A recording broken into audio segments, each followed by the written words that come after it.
कटार. हीच ती कटार जिने अब्बाजांना त्यांच्या परिवारापासून दूर नेलंय. आणि आज मलाही अब्बाजांपासून दूर राहावं असं वाटतंय.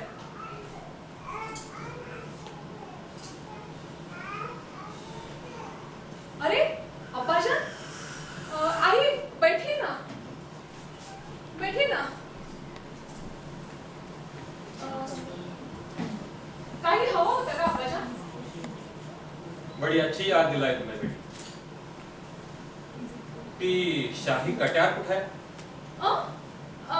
चांद म्हणत होता की दिवाणखान्यातून आणून तू इथेच कुठेतरी हिफाजतमध्ये ठेवली आहेस म्हणून. कुठे ठेवली बरं? कुठे ठेवली? बघ जरा बेटी, बघ. हा बघते. तुझ्या हातात काय आहे बेटी? कशी वेंधळी आहे ना मी, इथेच होती. पण आता कटारीचं काय काम अब्बाजान? एक काम होतं, पण तू का अशी कासावीस झालीस? अरे कुठे काय, काल रात्री नीट झोपच नाही लागली. पण तुम्हाला आता कटारीचं काय काम आहे अब्बाजान? परत करणार आहे राजेसाहेबांना उद्याच्या दरबारामध्ये. पण मतलब आम्ही राजगायकपद सोडतोय. असं एकाकी असं विचार करण्याचं कारण काय अब्बाजान? एकाएकी नाही बेटी, पूर्ण विचार करूनच हा फैसला घेतला आम्ही.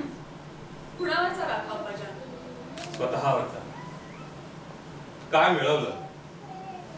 मिळवलं आम्ही 2 वर्षामध्ये राजगायकपद मिळवून? पैसा, मान मराता, हवेली, आणि काय गमावलं? बीवी तर आमच्यापासून दुरावलीच होती, आता बेटी ही दुरावली. तसं नाही अब्बाजान, मी आजकाल बिया जरा खाली येत नाही त्याचं कारण काही वेगळंच आहे. उद्याची शाही मैफिल पार पडल्यावर मी सांगेन तुम्हाला ते. जरूर सांग बेटी, आणि हे देखील सांग की ही तस्वीर इथे कशी आली? कुठली तस्वीर अब्बाजान? ही पंडित भानुशंकरजींची.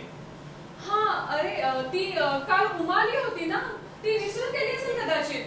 उमा पंडित जी की बेटी यहाँ आई थी? हो, माझी पाठशाळेतली सहेली ना ती. माझा निरोप घ्यायला आली होती. निरोप घ्यायला? पण अशा भलत्या वेळी? त्याचं काय आहे अब्बाजान? पंडितजी, उमा ते हे संस्थान सोडून चालले. अच्छा, आणि तो सदाशिव? तोही जाईल बहुतेक. जिथे गुरु तिथे चेला. अच्छा, म्हणजे इतके दिवस याच ठिकाणी कुठेतरी विश्रामपुरात होता तर तो? हो, दिवाण साहेबांच्या घरी देवपूजेसाठी असतो म्हणे तो. पण उद्याची मैफल बघणं वगैरेच चालले दोघं? मी म्हटलं तुम्हाला की उद्याची शाही मैफिल पार पडल्यावरच तुम्ही जा म्हणून.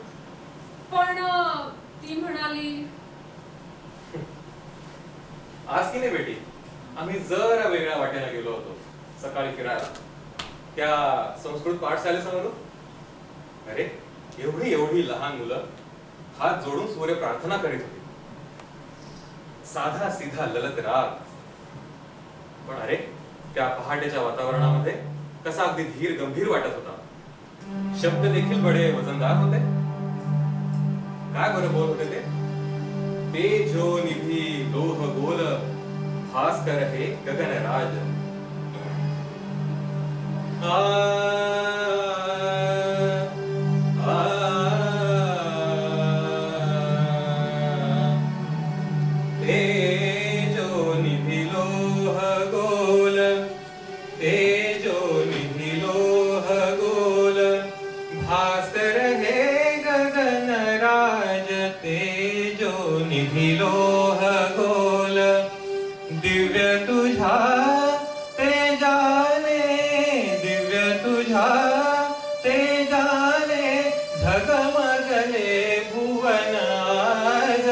झगमगले भुवन आज ते दिनमणि व्योमराज भास्कर हे गगनराज तेजो निधि लोह गोल.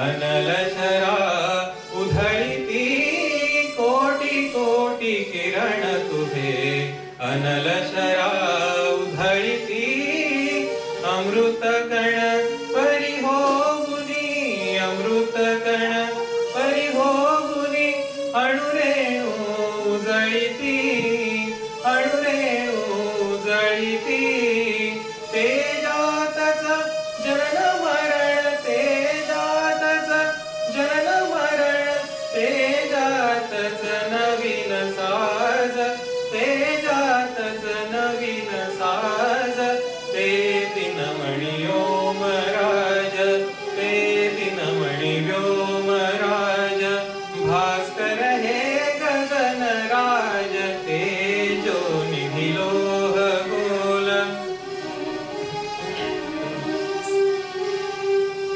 ज्योतिर्मय मूर्ती तुझी ज्योतिर्मय मूर्ती तुझी गृहमंडल दिव्य सभा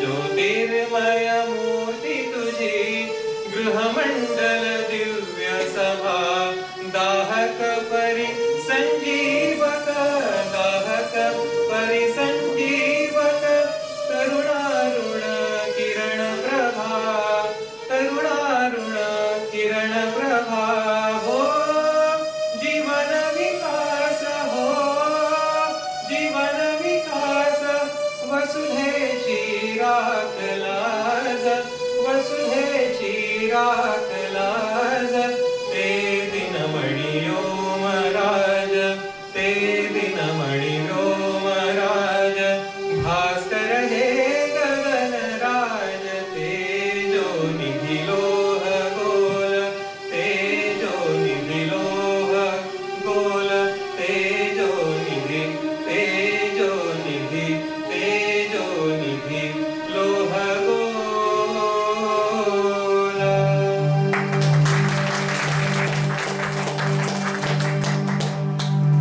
बेटी तुला आश्चर्य नाही वाटलं की हे शब्द माझ्या गळ्यावर कसे चढले ते देखील एकाच ऐकण्यामध्ये कदाचित नादमधुर शब्दांची किमया असेल ही अप्पाजान. मुमकिन है किंवा असंही असेल कदाचित की हे गीत इथेच कुठेतरी आम्ही कित्येकदा ऐकलं असेल. इथे पण इथे कोण गाणार? तेही खरंच म्हणा.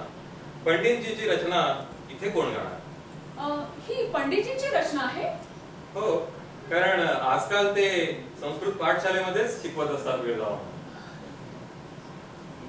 किंवा असंही असेल अप्पाजान, ती दिवाण साहेबांची हवेली अशी समोरच नाही का? आणि तो सदाशिवही तिथेच असतो देवपूजेसाठी.